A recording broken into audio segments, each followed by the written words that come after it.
Hey guys, welcome back to the video. वैसे तो stock market में बहुत सी गलती होती रहती हैं और हर गलती के अपने कॉन्सिक्वेंसेज होते हैं, लेकिन आज हम डिस्कस करने वाले हैं एक ऐसी मिस्टेक जो अगर आपने अपने ट्रेडिंग करियर में की तो वो आपका ट्रेडिंग करियर और कैपिटल दोनों खत्म कर सकती है। और मोस्टली मेरे दोस्त जो बिगनर्स हैं, जिन्हें स्टॉक मार्केट और ट्रेडिंग की ज्यादा नॉलेज नहीं है, ये गलती ऑप्शंस में करते हैं, जिससे वो स्टार्टिंग में ही अपनी सारी कैपिटल लूज कर देते हैं। इंटरेस्टिंगली शुरुआत में as per data 99% traders lose money, वो भी इस एक गलती की वजह से। तो वही गलती हमारा आज का टॉपिक होने वाली है, जिसे हम डिटेल में डिस्कस करेंगे और साथ में समझेंगे कि उसे कैसे बचा जा सकता है। तो आज का हमारा टॉपिक है रिस्क रिवार्ड रेशियो। तो चलिए वीडियो को आगे शुरू करते हैं। Risk reward ratio risk management का आप कह सकते हैं कि मनी मैनेजमेंट पार्ट है। रिस्क रिवार्ड रेशियो क्या होता है, चलिए सिंपल लैंग्वेज में एक एग्जांपल से समझते हैं। मान लो आपने कोई शेयर 100 रुपीज पे बाय किया। अब अगर बाय किया है तो उसमें एज अ ट्रेडर कुछ न कुछ स्टॉप लॉस और टारगेट तो होगा ही। तो मान लो आपका स्टॉप लॉस है 5 रुपए का और टारगेट है 10 रुपए का। इस हिसाब से आपका रिस्क रिवार्ड रेशियो बनता है 1:2, यानी आप 2 रुपए कमाने के लिए 1 रुपए का लॉस करने के लिए रेडी हो। सो बेसिकली आप 1 रुपया कमाने के लिए कितना लूज करने के लिए रेडी हो, उसी रेशियो को कहते हैं रिस्क रिवार्ड रेशियो। ये क्यों जरूरी है, चलिए अब आगे समझते हैं। तो ये जरूरी इसलिए है कि मान लो आपकी स्ट्रेटेजी का स्टार्टिंग में 33% का भी सक्सेस रेशियो है, 1:2 के हिसाब से आपको 3 ट्रेड्स में से 2 में नुकसान और 1 में फायदा होगा। और अगर ऊपर वाले एग्जांपल को ही हम कंटिन्यू करें, 2 ट्रेड्स में आप लूज कर रहे हो टोटल 2 रुपए, एक प्रॉफिटेबल ट्रेड में आप प्रॉफिट भी कमा रहे हो 2 रुपए। इसका मतलब है कि आप overall no profit no loss में चल जाएंगे, excluding some brokerage charges. Intraday traders को ये रेशियो कम से कम 1:1.75 या 1:2 का रखना चाहिए एज पर योर स्ट्रेटेजी। और स्विंग या पोजिशनल ट्रेडिंग में तो रेशियो 1:3 या उससे भी ज्यादा होना चाहिए। आगे बढ़ने से पहले अगर इस टाइप का कंटेंट आपको पसंद आ रहा है तो अगला वीडियो किस टॉपिक पे होना चाहिए वो आप कमेंट बॉक्स में जरूर बताएं।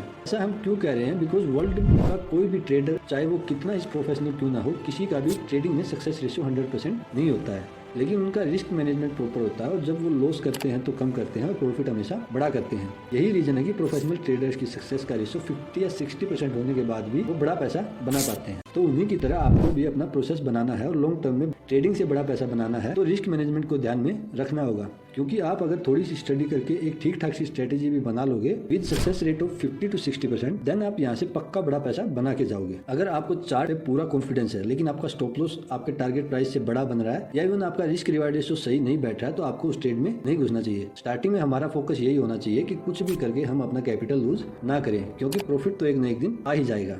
लेकिन उसके लिए जरूरी है कि आप मार्केट में बने रहें और इसमें काम करने के लिए आपके पास कुछ कैपिटल हो। बिगिनिंग में आप बड़े टारगेट्स और बड़े प्रॉफिट्स की तरफ ना भागे, बस प्रोसेस और लर्निंग पे फोकस करें। लेकिन हम करते हैं इसका एकदम उल्टा। जैसे ही स्टॉक बाइंग प्राइस से थोड़ा सा बढ़ा तो हम बेच देते हैं इस डर में कि कहीं ये प्रॉफिट हमारे हाथ से निकल ना जाए। वहीं अगर वो टूट जाता है तो हम उसको होल्ड करके लॉन्ग टर्म इन्वेस्टर बन जाते हैं और एवरेज डाउन करते रहते हैं। तो बेसिकली हम रिस्क रिवार्ड रेशियो को रिवार्ड रिस्क रेशियो बना देते हैं, यानी हम 1 रुपया कमाने के लिए 2 रुपए या 3 रुपए और कभी कभी तो उससे भी ज्यादा देने के लिए रेडी रहते हैं। मैंने लास्ट ईयर मेरे एक जनरल लोन को ट्रेड करते हुए देखा, इससे मेरा ज्यादा वास्ता नहीं है। इंटरेस्टिंगली उसे उस टाइम ये नहीं पता था कि मैं भी मार्केट में हूँ और इतने टाइम से काम कर रहा हूँ। तो उसने क्या किया कि ऑप्शंस में किसी रैंडम टेलीग्राम चैनल से कॉल उठा के निफ्टी या पता नहीं बैंक निफ्टी में ट्रेड ले लिया। उसने एक साथ 10 लॉट्स उठाते विद इन फ्यू सेकंड्स। जैसे ही उसे 600 से 700 रुपए का प्रॉफिट दिखा तो तुरंत उसने एग्जिट ले लिया। आई एम श्योर अगर आप एक ऑप्शन ट्रेडर हैं तो आप इस बात से कनेक्ट कर पा रहे होंगे। मतलब उसे ट्रेड लेने से पहले ना तो ये पता था कि किस प्राइस पे एंटर करना है, कितने पॉइंट्स का स्टॉप लॉस और कितने पॉइंट्स का उसे टारगेट रखना चाहिए। इवन उसे तो ये भी नहीं पता था कि ट्रेड लिया क्यों है और पैटर्न क्या है।